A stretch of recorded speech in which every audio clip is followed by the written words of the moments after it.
Pablo Escobar was not just a drug lord, he was a legend whose life was filled with contradictions and extremes. At the height of his power, Escobar was one of the richest men in the world, amassing a fortune estimated at $30 billion.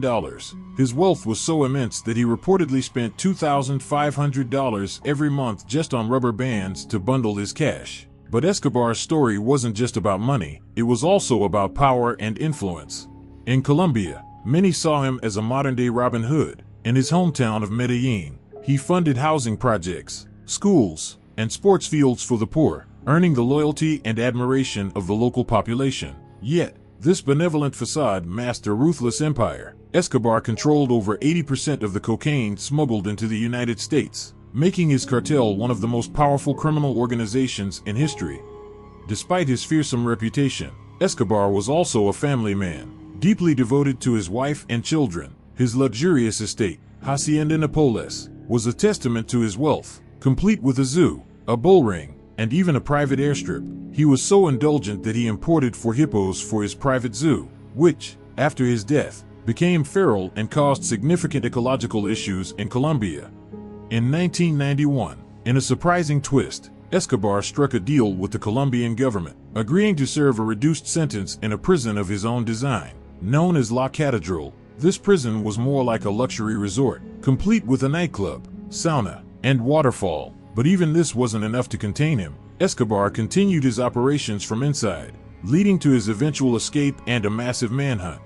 Constantly on the run, Escobar moved from one safe house to another, evading capture by authorities and rival cartels. His life was a never-ending escape. During one of his hideouts, to keep his daughter warm on a cold night, he reportedly burned $2 million in cash. This desperate act was a stark reminder of the precariousness of his life on the run. Escobar's reign of terror finally ended in 1993, in a dramatic rooftop shootout in Medellin. His death marked the end of an era, but his legacy, both the myth and the man, continues to loom large in the annals of criminal history.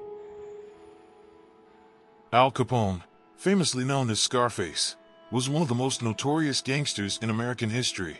His rise to power began at the age of 26 when he took control of the Chicago outfit, quickly transforming it into one of the most powerful and feared crime syndicates in the country. Capone's empire was built on the illegal liquor trade during Prohibition, a time when the thirst for alcohol turned men like him into overnight millionaires. His control over Chicago's underworld brought him enormous wealth and power, making him a household name. But Capone was not just a ruthless criminal. He was also a man of contradictions. Despite his violent career, he sought to polish his public image by opening one of the first soup kitchens in Chicago during the Great Depression. Every day, thousands of unemployed men, women, and children lined up for a hot meal, courtesy of Capone's generosity. Yet, this act of charity could not erase the blood on his hands. In 1929, he allegedly orchestrated the St. Valentine's Day Massacre, where 7 members of a rival gang were gunned down in a brutal display of power. This event cemented Capone's reputation as a cold-blooded killer. Despite his many crimes, it wasn't murder or bootlegging that brought Capone down, it was tax evasion. In 1931, after years of dodging the law, Capone was finally arrested and sentenced to 11 years in federal prison. He was sent to the infamous Alcatraz, where, surprisingly, he enjoyed certain privileges that other inmates did not. Capone played music with a prison band and lived in relatively comfortable conditions. But the syphilis he had contracted years earlier was beginning to take its toll. As his health declined, Capone's once sharp mind deteriorated. By the time he was released from prison in 1939, he was a shadow of the man who had once ruled Chicago.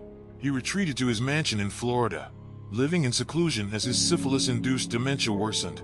The gangster who had once dominated the headlines now lived in obscurity. His empire crumbled, and his power gone. Capone died in 1947 at the age of 48, far removed from the world of crime that had made him famous. His life, marked by violence, power, and eventual decline, remains one of the most fascinating tales of American organized crime. Joaquin El Chapo Guzman's rise to power began in the rugged mountains of Sinaloa, Mexico, where he was born into poverty.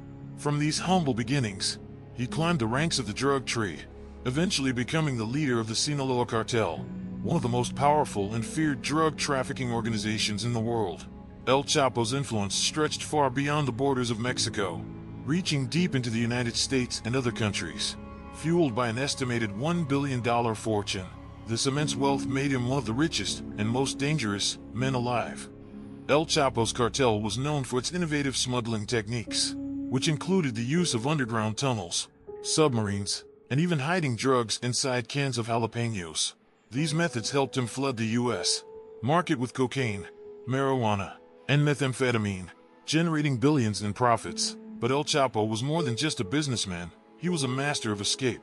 His first escape from prison in 2001, hidden in a laundry cart, became legendary. Even more astonishing was his second escape in 2015, when his associates dug a mile-long tunnel directly into his cell, complete with lighting, ventilation, and a motorcycle on rails. Despite his criminal activities, El Chapo lived a life of luxury, protected by his powerful connections and loyal followers. His family, especially his sons known as Los Chapitos, played significant roles in maintaining the cartel's operations. His influence was so vast that he even managed to arrange a secret meeting with Hollywood actor Sean Penn and Mexican actress Kate Del Castillo while on the run, an event that inadvertently led to his capture. El Chapo's notoriety made him one of the world's most wanted men, with both the United States and Mexico offering multi-million-dollar rewards for his capture. His downfall came in 2016, when he was recaptured by Mexican authorities and eventually extradited to the United States. The trial that followed was one of the most high-profile in history, revealing the inner workings of his criminal empire and his connections with other global crime organizations, including the Italian mafia and Colombian cartels. But his life was not without controversy. During the U.S. government's Operation Fast and Furious, it was revealed that guns sold by the ATF ended up in the hands of El Chapo's cartel, sparking outrage and scandal. After his conviction in 2019, El Chapo was sentenced to life in prison without the possibility of parole, bringing an end to the reign of one of the most notorious drug lords in history. Today, El Chapo serves his sentence in a maximum security prison in the United States, far removed from the power and wealth that once defined his life. His story is a testament to the reach and influence of organized crime, as well as the relentless pursuit of justice by those determined to bring him down.